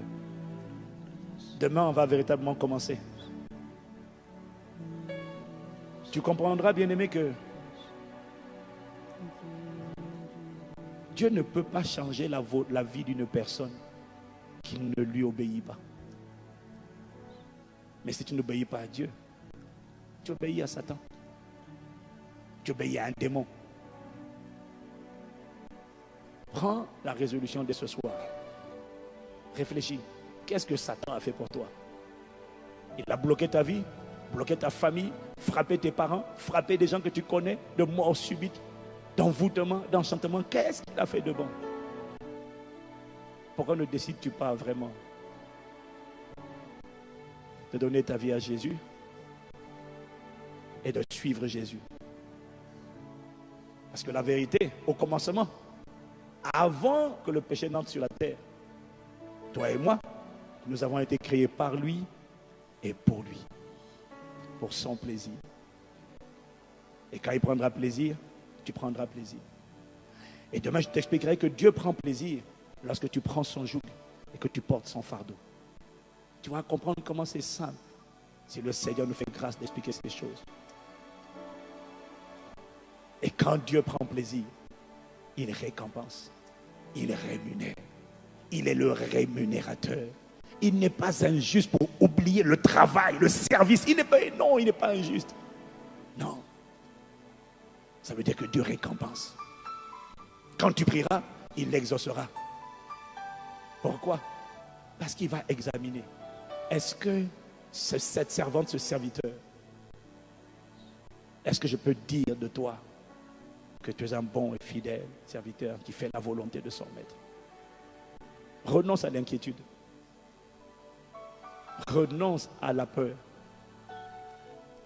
La seule préoccupation d'un esclave, ça doit être pourvu que mon maître prenne plaisir. Mais Dieu a dit, fais de l'Éternel tes délices. S'il prend plaisir, ce que ta bouche n'a pas demandé, ce que tu n'as pas demandé dans l'intercession, tu le recevras sans avoir prié. Tu vas rentrer dans une dimension du surnaturel divin sans avoir prié. Le serpent te pique, le venin, le poison rentre dans ton corps sans avoir prié. Comme Paul, tu secoues la main. Sans prière, le venin, le poison meurt dans ton organisme. Pourquoi? Il m'a dit, ce n'est pas une question de prière, c'est une question de récompense. C'est une dimension qui n'est possible que pour ceux qui prennent mon joug, qui portent mon fardeau, qui se comportent comme des esclaves de Jésus-Christ. Y a-t-il une personne rapidement qui veut donner sa vie à Jésus, qui veut aujourd'hui, qui décide? Tu vivais pour toi, tu travaillais pour toi-même, ça ne t'a rien apporté. Viens à Jésus, lui il rémunère, à condition que tu prennes son joug, tu portes son fardeau. Je vais t'expliquer demain. Mais avec le peu que tu as entendu, y a-t-il une personne qui a juste envie de réconcilier sa vie avec Dieu et de dire, Seigneur, je n'avais pas compris, mais maintenant je veux revenir pour de vrai et que tu me conduises. J'entends ta voix qui m'appelle. Si c'est ton cas, en 30 secondes, je te demande de venir devant. S'il y a une personne, ça me suffit.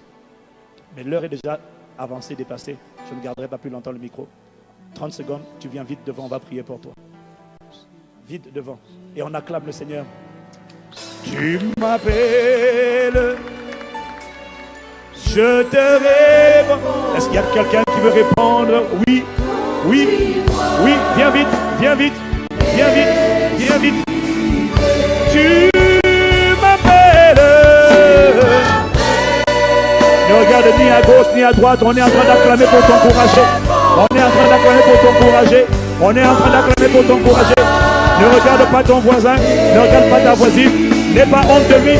Il a dit, celui tu n'as pas honte de lui, celui qui a honte de lui, il aura honte de lui aussi devant son Père qui est dans les cieux. Mais celui qui me confessera devant les hommes, je le confesserai devant mon Père qui est dans les cieux.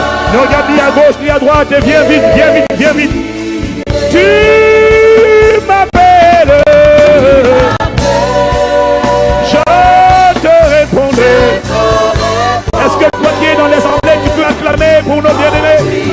Est-ce que tu peux acclamer pour ces hommes et ces femmes qui ont décidé de devenir des esclaves de Jésus qui m'appelle? Je te répondrai. Conduis. Conduis.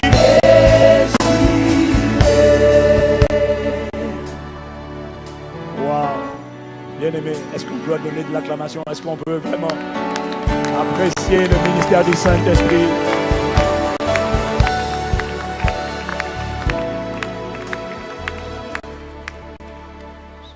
Voyez, bien-aimé, cette parole est simple. Je vais vous demander de lever la main. Comment est-ce qu'on reçoit Jésus? C'est simple. C'est un engagement qu'on prend à faire de Jésus son sauveur et son Seigneur. Demain, on va aller en profondeur. Aujourd'hui, je n'ai pas vraiment expliqué comme je voulais. Et demain, on va aller en profondeur, vous comprendrez encore mieux. Mais vous comprendrez, bien aimé, qu'il n'y a pas de plus grand privilège que d'être un serviteur ou une servante, c'est-à-dire un esclave de Jésus. Un esclave de Jésus, un prisonnier de la paix, un prisonnier de l'amour, un esclave de la joie, de la paix. La dépression ne peut plus me tenir, je suis esclave de la joie de Dieu. La peur ne peut plus me tenir, je suis esclave de la foi. Son joug, c'est ce qu'il va te donner. Je vais te demander de lever les mains. Levez les mains. Assemblée, on va lever les mains avec eux. On va lever les mains avec eux. On va prier pour vous. Levez les deux mains si vous pouvez, les deux mains si vous pouvez. Vous allez répéter cette prière avec moi. Seigneur Jésus, je te demande pardon pour mes péchés. Je n'avais pas compris. Pardon pour ma désobéissance. J'ai été récalcitrant ou récalcitrante. Pardon. J'ai laissé se lever des vents, des tempêtes à cause de ma désobéissance. Je te demande pardon.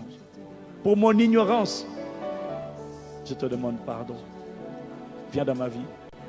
Réécris mon histoire. Change mon cœur. Merci pour ce nouveau cœur. Et accorde-moi la grâce, désormais, de vivre pour ton plaisir. Et quand tu prendras plaisir, je prendrai plaisir. Merci. À partir d'aujourd'hui, à cause de ma prière, je déclare que Jésus-Christ est désormais mon sauveur, mais aussi mon Seigneur exclusif, mon maître, mon bon berger, mon conducteur, mon protecteur, auquel j'appartiens. Et nul ne me ravira de ta main. À partir d'aujourd'hui, je te suivrai. Au nom de Jésus, j'ai ainsi prié avec action de grâce. Amen, amen, amen, amen. Amen, amen.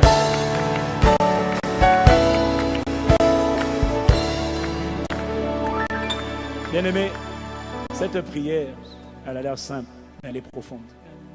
Moi, j'ai fait cette prière en 95. Et il a fallu qu'on me prenne par la main pour m'accompagner dans mon cheminement avec Jésus. Et me voilà aujourd'hui. Ce qu'on a fait avec moi, c'est ce qu'on veut faire avec vous. Prendre vos coordonnées, vous prendre par la main. Il y a des environnements qui facilitent et qui accélèrent ta transformation. Et je crois sincèrement que l'environnement de la famille Impact Centre Chrétien va vous transformer.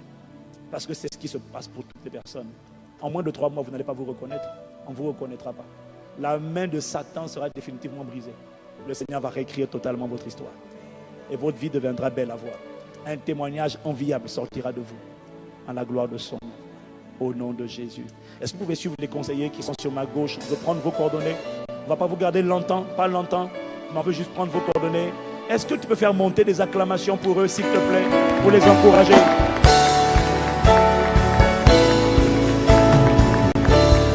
Tu m'appelles, je te répondrai. Conduis-moi et j'irai. Tu m'appelles, je te répondrai. Conduis-moi. Est-ce qu'on peut juste encore acclamer le Seigneur pour sa parole? Quelqu'un a-t-il reçu énormément comme nous ce soir? Est-ce que tu peux te lever la main et dire merci Seigneur? Merci pour ta parole. Merci pour la grâce que tu m'as fait d'entendre.